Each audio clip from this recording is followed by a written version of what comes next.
नमस्कार मंडळी. तर आज होती माझ्याकडे पुरणपोळी, म्हणजे रसपोळी करायची होती मला. त्यामुळं मग असा सगळा पसारा चालला होता. त्यामुळं मला इंट्रोडक्शन करायलासुद्धा वेळ भेटला नाही. पुरणपोळी म्हणलं की वेळ तर खूप लागतोच आणि त्यात मला पोरण येईल. त्यामुळं सकाळी मी 9ला लागले होते स्वयंपाकाला, तर 2 वाजल्या सगळं व्हायला, आटपायला. त्यामुळं मग इंट्रोडक्शन वगैरे सगळं राहिलं आणि डायरेक्ट सुरुवात केलेली. तर थोडंसं समजून घ्या. ते मी पुरण वगैरे वाटून घेतलं आणि पुरण वाटून घेतल्यानंतर त्यानंतर मग मी त्यामध्ये बडीशोप, इलायची, जायफळ वगैरे घालते. का तर ते अगोदर घातलं वाटायच्या अगोदर तर ते चाळणीतून खाली पडत नाही, चाळणीला सगळं चिटकून बसतं आणि ते पुरण आहे ते सुद्धा खाली मग व्यवस्थित पडत नाही. त्यामुळं मग वाटून झाल्यानंतर मिक्सरला बारीक केलेलं इलायची आणि बडीशोप त्यामध्ये घालायची, म्हणजे छान मिक्स पण करून होतं आहे आणि चाळणीला पण चिटकून राहत नाही. आणि मग ते छोट्या पातेल्यामध्ये पुरण वाटलेलं काढून घेतलं. का तर त्या मोठ्या पातेल्यामध्ये मला येळवण्याची आमटी करायची होती.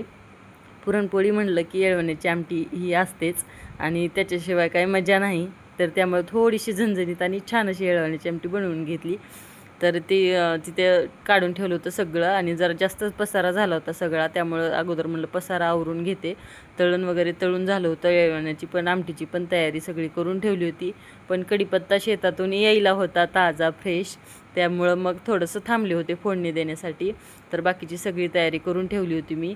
पुरण पण वाटून ठेवलेलं आणि भात पण शिजलेला माझा. फक्त आता पोळ्या एक राहिलेल्या आणि फोडणी द्यायची राहिलेली. तर आता तेवढंच बाकी होतं आणि रस वगैरे पण मी अगोदरच करून ठेवला होता. तर शेतातले ताजे आंबे होते केशरचे आणि त्याचा मी रस केलेला.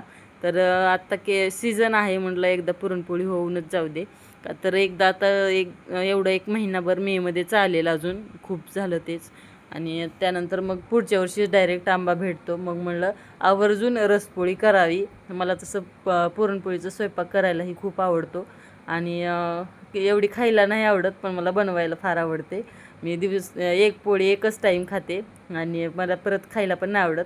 पण मला असं करून घालायला खूप आवडतं. त्यामुळं मग मी आवर्जून स्वयंपाक केला आणि आंबे पण होते. मग म्हणलं एकदा करूनच घेऊया आपण. परत वर्षभर आपल्याला सारखं असं घोकत राहतो की करणं झालं नाही, आंब्याचा सीझन गेला असं होतं आहे. त्यामुळं मग केली आणि अक्षय तृतीयाला पण एकदा पुरणपोळी रसपोळी झाली होती. पण म्हणलं होऊ द्या एकदा, अजून आता काही कामं नाहीत उन्हाळ्याची, फक्त करायचं आणि खायचं एवढंच आहे. तर म्हणलं आता पोळ्या लाटायच्यात. तर तवा गरम करायला ठेवला इंडक्शनवरती, पण हा सगळा डबल कुटाणा झाला. खूप वेळ गरम करायला ठेवलेला, पण त्याच्यावरती काय व्यवस्थित भाजल्याच नाहीत पोळ्या. त्यानंतर मग मी 1-2 पोळ्या करून बघितल्या, व्यवस्थित काय भाजेना झाल्या. मग गॅसवरती ठेवला दुसरा तवा आणि त्याच्यावरती मग पटकन पोळ्या करून घेतल्या. तर आता मला पोळ्या करायच्या होत्या. पोळ्याची सगळी तयारी चालूच होती तोपर्यंत हे आले शेतातून कढीपत्ता घेऊन. त्यामुळं मग ते तवा होते गरम तोपर्यंत म्हणलं तर मग बाकीची आता फोडणीची तयारी वगैरे करते.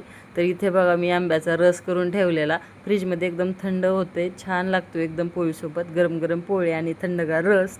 त्यामुळं मग फ्रीजमध्ये ठेवला होता बर्फ वगैरे टाकून आणि इथे मग छान ताजा फ्रेश कढीपत्ता आला आणि आमटीला फोडणी द्यायला घेतली मी.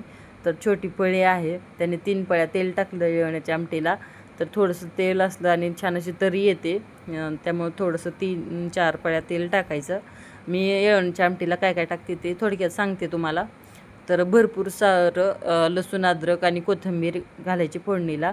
त्यानंतर कढीपत्ता घालायचा, थोडंसं खोबरं घालायचं आणि जी येळवण्याच्या आमटीमध्ये आपण काळं तिखट, एक चिकन मसालाची पुडी आणि मीठ वगैरे घालायचं. झालं एवढंच घालते मी येळवण्याच्या आमटीमध्ये आणि खूप छान टेस्ट होते. ही चांगली फोडणी दिली की एकदम छान अशी तर्रीसुद्धा येते आणि थोडीशी झणझणीत करायची, कारण गोड पोळी रस असं असतो.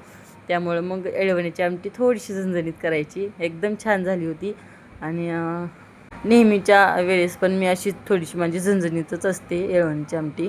तर असं छान असं स्वयंपाक करून घेतला आणि आदू झोपला होता, त्यामुळं जरा आटपला म्हणायचं. लागले होते उशिरा, त्यामुळं उशीर झाला. का तर 9 वाजले होते मला स्वयंपाकाला.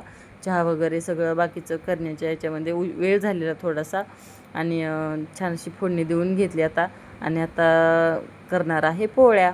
तर बघा इंडक्शनवरतीच 2 पोळ्या करायला घेतल्या. तर 10-12 पोळ्या झाल्या, पण 2 घेतल्या इंडक्शनवरती तर त्या काय व्यवस्थित भाजत नव्हत्या. त्यामुळं मग तो तवा काढून टाकला आणि गॅसवरती केल्या. पुरणपोळीचा खूप राडा असतो का तर पसाराही खूप होतो आणि दिवसभर भांडी भात आमटीची रसाची आणि अशी बरीच काय काय पडलेलं असते. दिवसभर पसारा आवरावाच लागतो आणि स्वयंपाक करताना सुद्धा खूप सारा राडा होतो किचन ओट्याजवळ गॅसजवळ जे काय असेल त्याच्याजवळ. तर तो आवरायला एक अर्धा तास तरी जातो. पण आपण काय रोज बनवत नाही. कधीतरी सणाला किंवा कोणी आलं गेलं तर, ते पण व्हेजिटेरियन असेल तर पुरणपोळीचा बेत असतो. तर पूर्वी खूप सारखं बनवायचे आणि आता खूप म्हणजे मोडत चालली ही पद्धत पुरणपोळीची. असं वेगळंच काहीतरी बनवत असतात. त्यामुळं मग मी कधीच साखरेची तर पोळी बनवत नाही अजिबातच. मला गुळाची पोळीच फार आवडते.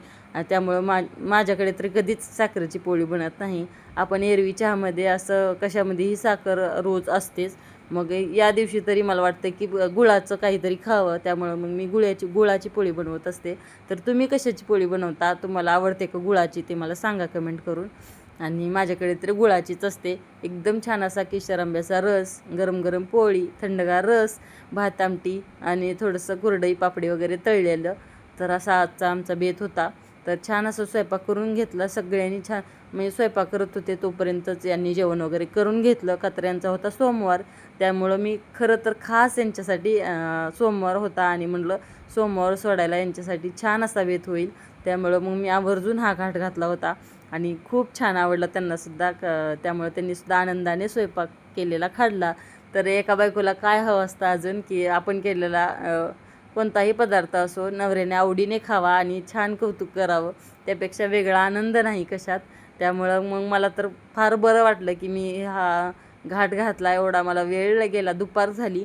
तर गेली पण यांना आवडलं. त्यामुळं मला आनंद झाला आणि आवडीने सगळ्यांनी स्वयंपाक खाल्ला. स्वयंपाक करत होते तोपर्यंत ज्या दोघांची जेवणं झालेली.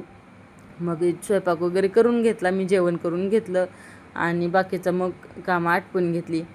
आता स्वयंपाक तर झाला, पण हा भांड्याचा ढिगारा बघून फार कंटाळा आला होता. का तर जेवण झाल्यानंतर खूप कंटाळा येतो. पण भूकही एवढी लागली होती, 2 वाजले होते. त्यामुळं मग अगोदर जेवण करून घेतलं आणि जेवण झाल्यानंतर खूपच कंटाळा आला कपडे आणि भांडे करायचा. पण नाईलाज होता. थोडासा उशीर झाला तर झाला म्हटलं. का तर आता उन्हाळा आहे, वाळतात कपडेही.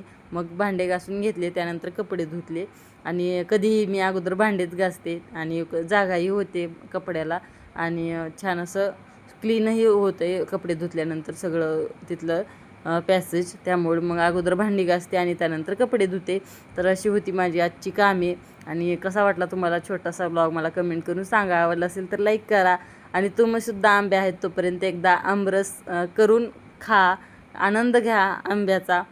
पोरं खेळत होती तोपर्यंत पटपट कामं आवरून घेतली मी. कपडे भांडे वगैरे करून घेतले आणि मला खरं तर खूप कंटाळा आलेला. पण म्हटलं जाऊ द्या आता माझ्याशिवाय कोण करणार आहे. त्यामुळं मग नाईलाजाने धुवून घेतली कपडे. तसंही मला कपडे धुण्याचा फारच कंटाळा आहे, पण घेतली करून.